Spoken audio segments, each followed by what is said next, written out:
नारे तकबीर, नारे रिसालत, नारे हैदरी, दम मदार उर्से हुजूर निसारे मिल्लत, उर्से हुजूर निसारे मिल्लत, नारे तकबीर, नारे रिसालत।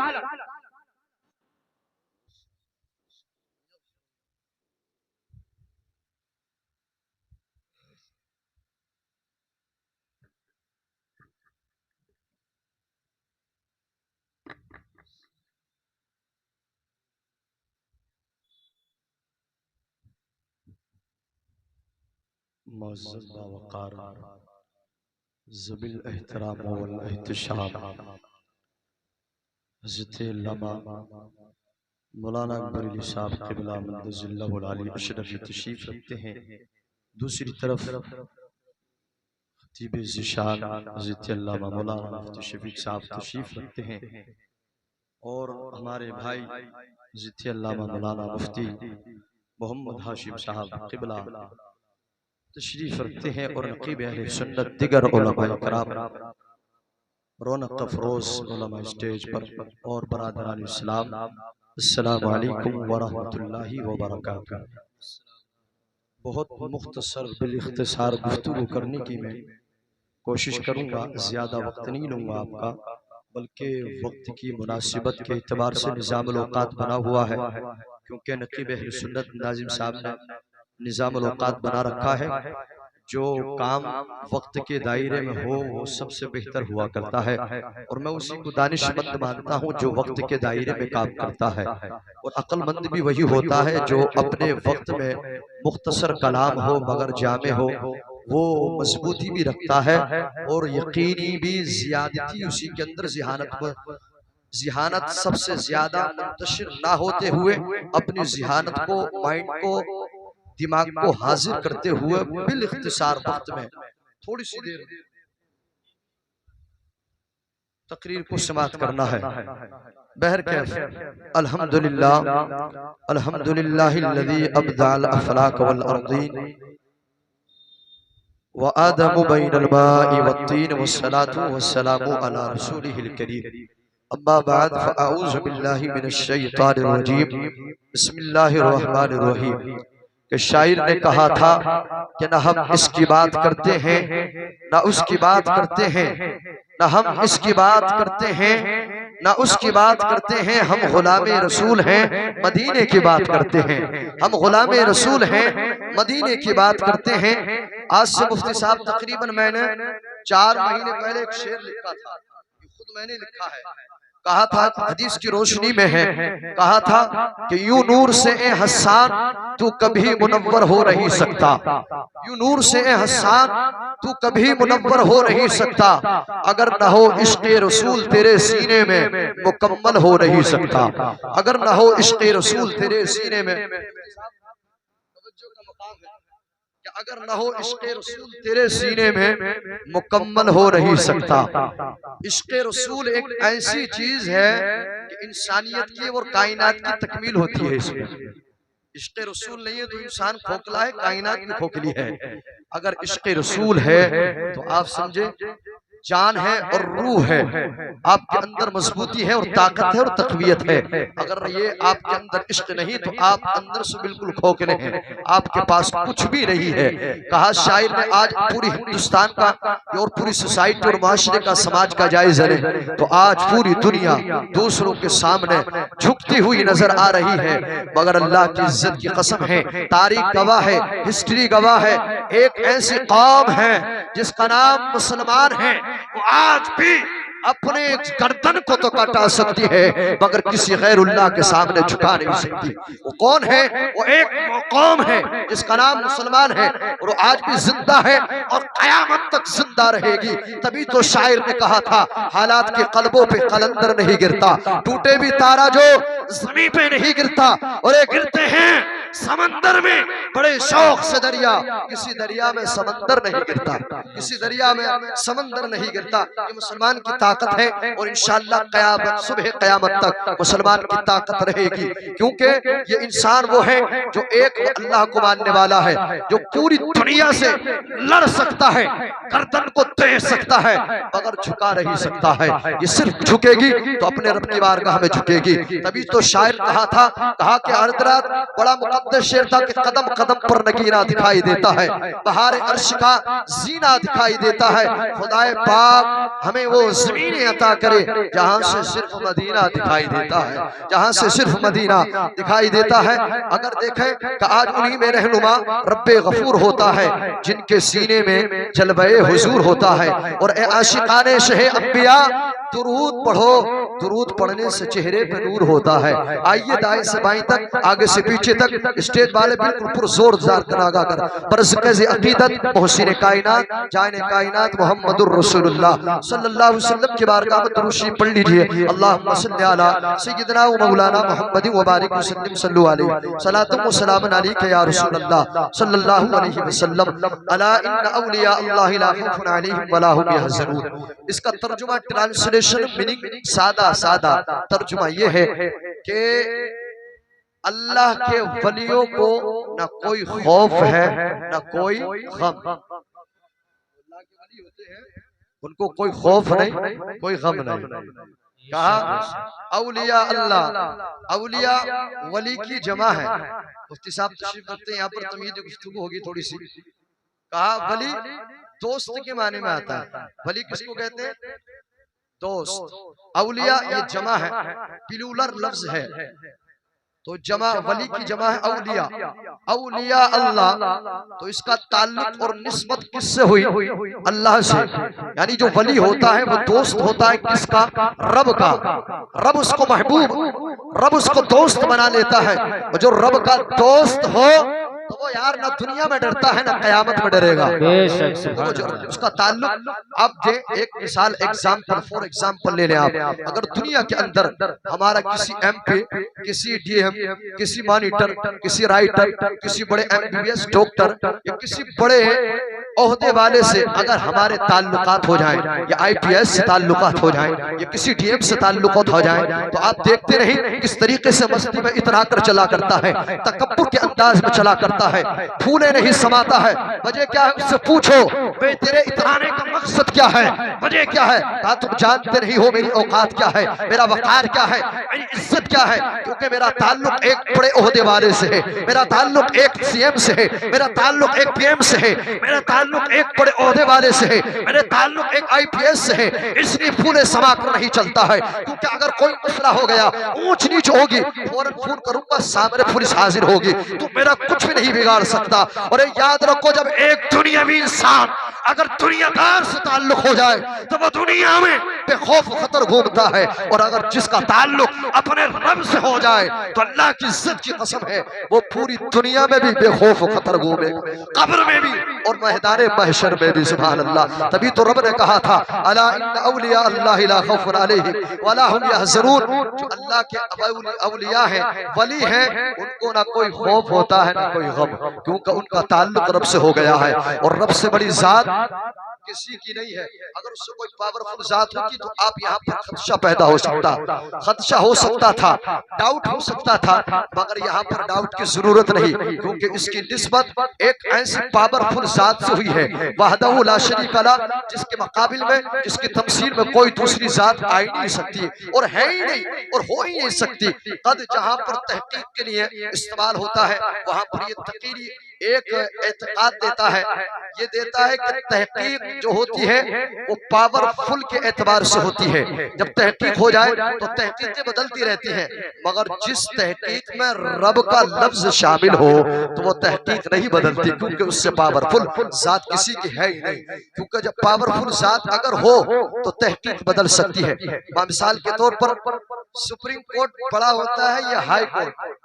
मैं आपसे एक सवाल कर रहा हूं, सुप्रीम कोर्ट बड़ा होता है ना, अगर सुप्रीम कोर्ट ने जो फैसला लिख दिया, हाई कोर्ट उसको काट नहीं सकता, मगर जो हाई कोर्ट लिख दे उसको सुप्रीम कोर्ट काट सकता है। अगर रब लिख दे तो उसको पूरी दुनिया में कोई नहीं काट सकता। जो रब लिख दे, जो रब तहकीक के साथ लफ्ज मुस्तामल जो लफ्ज आ गया कुरान में और तहकीकन आ गया, तो उससे बड़ी जात सुप्रीम कोर्ट जिसका फैसला नहीं बदल सकता। हाँ, उसकी तमसील में मकाबिल में कोई जात हो तो बदल सकती है, जो उससे पावरफुल होनी चाहिए, मगर रब से पावरफुल जात किसी की नहीं है। इसलिए तहकीक जुमला फरमा दिया कि औलिया के जो अल्लाह के औलिया हैं वो ऐसे हैं कि कयामत में भी ना खौफ होगा, ना उनको दुनिया में होता है, ना कब्र में उनको खौफ होता है। आपने एक वाकया सुना होगा, किसका? अस्हाबे कहफ का। बड़ी तवील गुफ्तगू है, अगर उसकी गुफ्तगू की जाए तो घंटों गुजर जाए, मगर गुफ्तगू खत्म ना हो सके। मगर मैं बिल इख्तिसार एक झलक दे रहा हूँ और एक मैसेज और एक पैगाम दे रहा हूँ आपको। कहा अस्हाबे कहफ का एक कुत्ता था, सुना होगा आपने, अस्हाबे कहफ थे और एक उनका कुत्ता था। तो वो कुत्ता ऐसा है जिसका कुरान में तज़किरा है और वही जन्नत में भी जाएगा। वो कुरान ने गवाही दी है, वो जन्नत में भी जाएगा। मगर देखे दुनियावी कुत्ता होता है, तो कुत्ता होता है तो वो भौंकता है ना, सुना होगा भौंकता है। उसका रीजन है दो, क्यों भौंकता है मालूम है आपको? उसके दो रीजन है, वजह है दो। वो इसलिए भौंकता है, या तो वो डर रहा है या डराने की कोशिश कर रहा है। डर रहा है, भाई देखा होगा आपने दूसरे मोहल्ले के जब कुत्ते उसके मोहल्ले में आते हैं तो वो उनको भौंक भौंक कर भगाने की कोशिश करता है, वो डर रहा है। और एक अपना कब्जा अपना दूसरों को डराने की कोशिश कर रहा है, अपना भी डर रहा है मगर डराने की कोशिश भी कर रहा, निकल जाए। तो वो अस्हाबे कहफ का कुत्ता ना भौंकता है, ना डरता है, ना डराता है। क्यों? कि इसकी निस्बत अस्हाबे कहफ अल्लाह के वली से हो गई।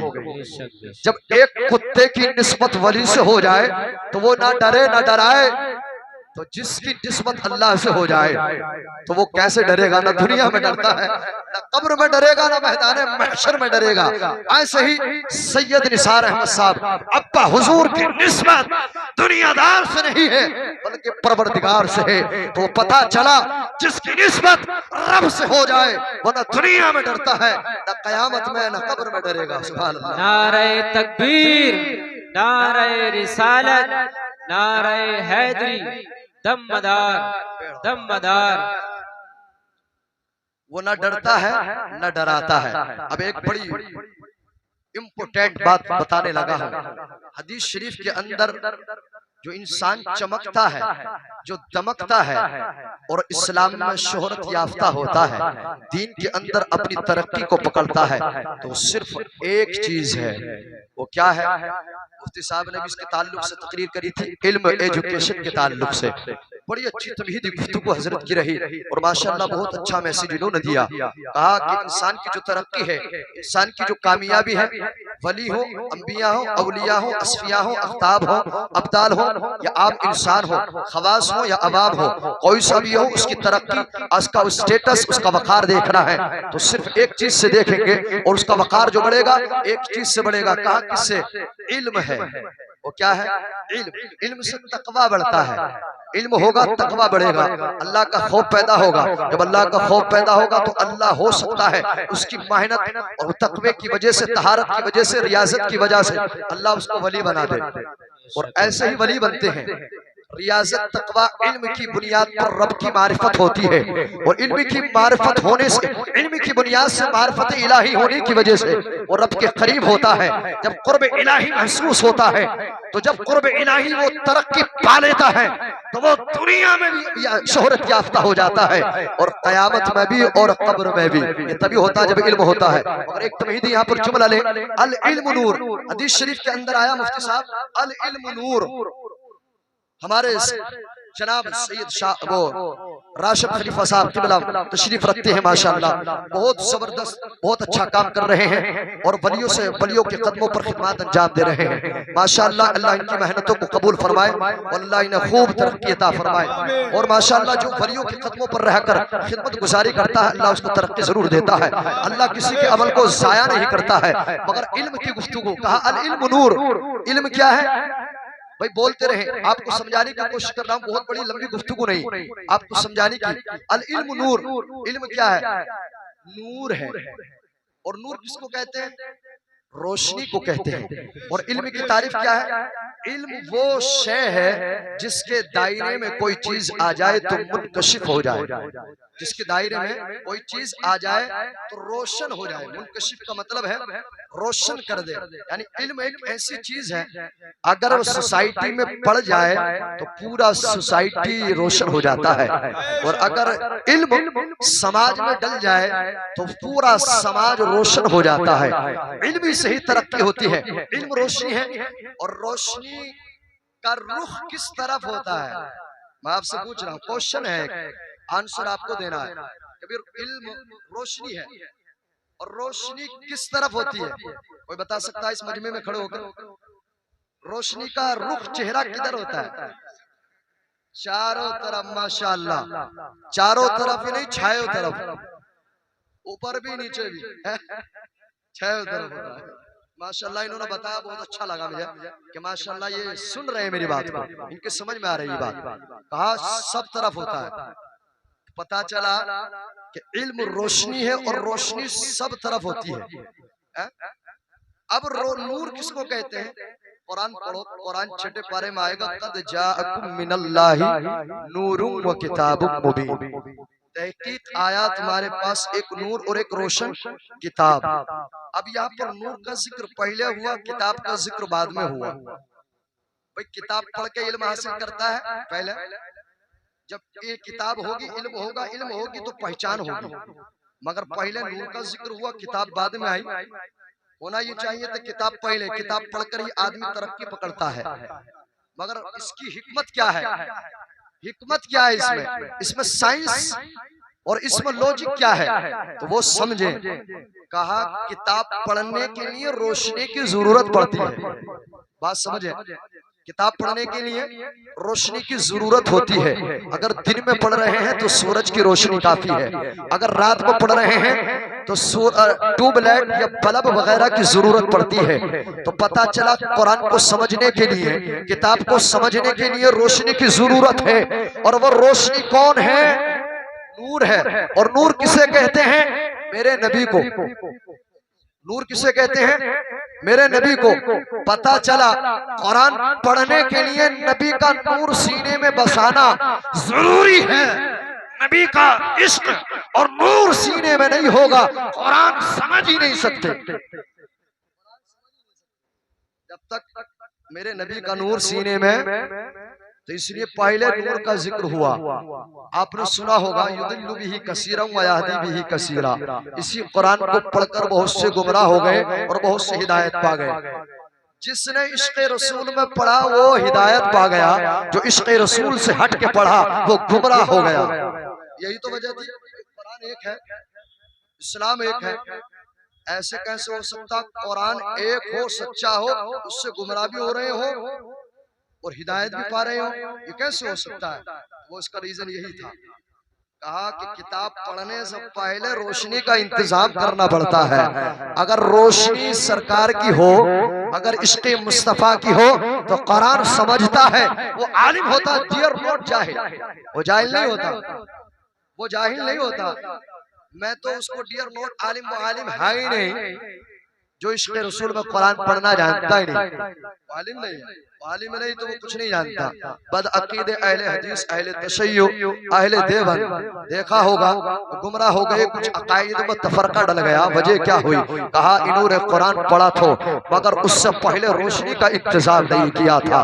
वो रोशनी सरकार की जात थी। और अल्लाहु अकबर कबीरा, अल इल्मु नूर व नूरु नबियुन फल इल्मु नबियुन। अगर आप सुगरा कुबरा कर देखें, हद औसत गिराएं तो नतीजा निकलेगा इल्म का जानना ही सरकार मुस्तफा मुस्तफा की जात मुकद्दस है। जिसने नबी को जान लिया उसने सब जान लिया। डॉक्टर बन गए, मॉनिटर, इंजीनियर, फिर ऑफिसर, सब कुछ कर बन गए। डियर नॉट आलिम, आप आलिम नहीं हो सकते, जानने वाले नहीं हो सकते। डियर नॉट जाहिल, आप जाहिल नहीं। डियर जाहिल, आप जाहिल हैं क्योंकि आप डॉक्टर तो बन गए हैं मगर आपको पाकी का तरीका नहीं मालूम, आपको पाक होने का तरीका नहीं मालूम। सिर्फ आप डॉक्टर MBBS बन गए, ऑपरेशन आप कर लेते हैं, दवाइयां आप दे देते हैं, हर चीज का तरीके का ऑपरेशन आप कर लेते हैं, मगर आपको इतना मालूम नहीं कि अगर निजासत बदन पर लग जाए तो उसको पाक किस तरीके से किया जाएगा। जब इसका किसी डॉक्टर को ये मालूम ना हो, प्रोफेसर को मालूम ना हो, इंजीनियर को मालूम ना हो, मॉनिटर राइटर को मालूम ना हो, BSc करने वाला, बैचलर ऑफ साइंस टेक्नोलॉजी करने वाला, बैचलर ऑफ आर्ट्स करने वाला, मास्टर ऑफ आर्ट्स करने वाला, ये सारी डिग्रियां एक तरफ, मगर वो कामयाब नहीं हो सकता, वो आलिम नहीं हो सकता, वो जानकार नहीं हो सकता। जानकर वही है जिसने इश्क़ रसूल में सीने को बसाया है और जिसने इल्म दीन हासिल किया है, हलाल और हराम की तमीज करके। अब वो डॉक्टर बन जाए, मॉनिटर बन जाए, कुछ भी बन जाए, मगर उससे पहले उसको इतनी तमीज होनी चाहिए हलाल क्या है, हराम क्या है, पाक नापाक हो गए तो पाक होने का तरीका क्या है। जब तक ये मालूम नहीं होगा तो आप जाहिल तो रहेंगे। जिसको ये मालूम ना हो कि निजासत 1 रुपए के बराबर, दिरहम के बराबर लग जाए तो पाक करना क्या है, उससे जायद लग जाए तो फर्ज है, और 1 रुपए के बराबर लग जाए तो वाजिब है, उससे कम लगे सुन्नत है, नहीं हटाई तो खिलाफे सुन्नत नमाज हुआ करती है। ये सारी चीजें जब तक नहीं सीखोगे पाक करने का इस्तिंजा किस तरीके से करना है। डॉक्टर बन गए, MBBS कर लिया आपने, मॉनिटर बड़े इंजीनियर बन गए, बड़ी बड़ी बिल्डिंगें बना डाली, पर आपको ये मालूम नहीं इस्तिंजा किस तरीके से होता है। तो आप काय के डॉक्टर हैं, काय के इंजीनियर हैं, काय के हैं, काय किस तरीके के मॉनिटर हैं, राइटर हैं, आप कुछ नहीं। आओ सुनो, आज से पहले एक शेर अल्लामा इकबाल ने कहा था, ये 2 मिनट के बाद, उसके बाद मैं इख्तिताम कर रहा हूँ अपनी तकरीर का। कहा अल्लामा डॉक्टर इकबाल ने कहा था, कहाँ गए थे, अमेरिका गए थे, अमेरिका जाने के बाद फिर इजिप्ट का सफर किया, इजिप्ट सफर करने के बाद मस्कत, Dubai, Qatar, Oman, Durban, German, Libya, India, सब ममालिकों में घूमने के बाद अपने मुल्क पाकिस्तान में तशरीफ लाए, एक पैगाम दिया था पूरी दुनिया से। हेलो, मैं बिरादर इस्लाम अपनी बस्ती से ये कहना चाह रहा हूँ कि हमारे जो सुराइयाँ लग रही हैं साबिर पहलवान की तरफ और डीलर साहब की तरफ, उसका तार तोड़ा जा रहा है। ये बहुत बुरा हो रहा है। जलसा सभी का है ये, और सभी जलसे में आए। और मेरे भाई, ये रसूलुल्लाह का जलसा है, इसका तार क्यों तोड़ रहे हैं आप? अरे अल्लाह के खौफ से डरो, आखिरकार मौत है। ये अल्लाह के रसूल का जलसा हो रहा है, आपने पहली बार तार तोड़ दिया, हमने जुड़वा दिया, दोबारा फिर आपने तार तोड़ दिया। अरे अल्लाह के खौफ से डरो भैया, ऐसा मत करो।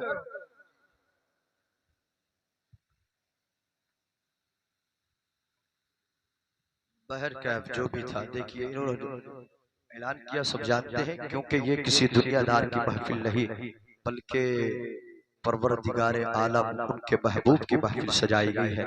इसका हम अदब एहतराम करना जरूरी और लाजिम है हम पर। हम किसी, हम नहीं हाशिम साहब, राशिम साहब, ये दिगर और किसी के हम तरक्की के लिए, वकार के लिए नहीं कर रहे हैं यहाँ पर। हम ये जो हाजिर हुए हैं यहाँ पर, किस लिए हाजिर हुए? अल्लाह उसके रसूल को राजी करने के लिए हाजिर हुए हैं। हमारा और मकसद नहीं होना चाहिए, इसके अलावा मकसद होगा भी तो आपका कबूल नहीं होगा। सिर्फ कबूल जो होगा वो आपका अल्लाह उसके रसूल के वास्ते। तमाम हजरात इधर आदर पब्लिक को और ज़हानत को मुंतशिर ना रख करें, बल्कि थोड़ी देर के लिए बिल इख्तिसार में बस 2 मिनट की गुफ्तगू में मेरी रह गई है, उसके बाद इंशाअल्लाह मैं इख्तिताम कर रहा हूँ, अपनी जगह समेट लूंगा। आप बस सुने, कहा कुरान क्या कह रहा था, बात कहाँ चल रही थी, कुछ याद है? हाँ, अल्लाह इकबाल, माशाअल्लाह याद है।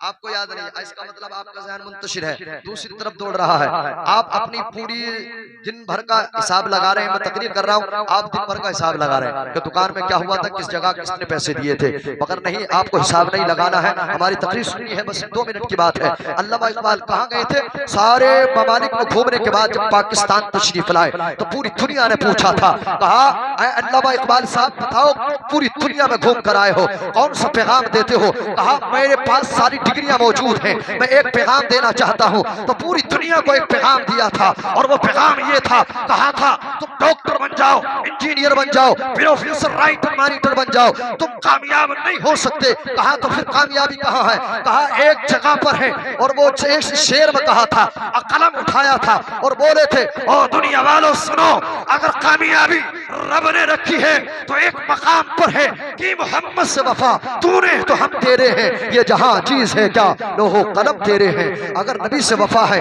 नबी सिराजो मुनीर से वफा है, तो अल्लाह की इज्जत की कसम है कामयाबी तुम्हारी कदम चूमेगी। दुनिया में भी कामयाबी है, कब्र में भी और मैदान महशर में भी। अगर नबी से वफा रही है तो इंशाअल्लाह हर जगह कामयाबी है। नबी से गद्दारी की तो कहीं भी तुम्हारा ठिकाना नहीं हो सकता है।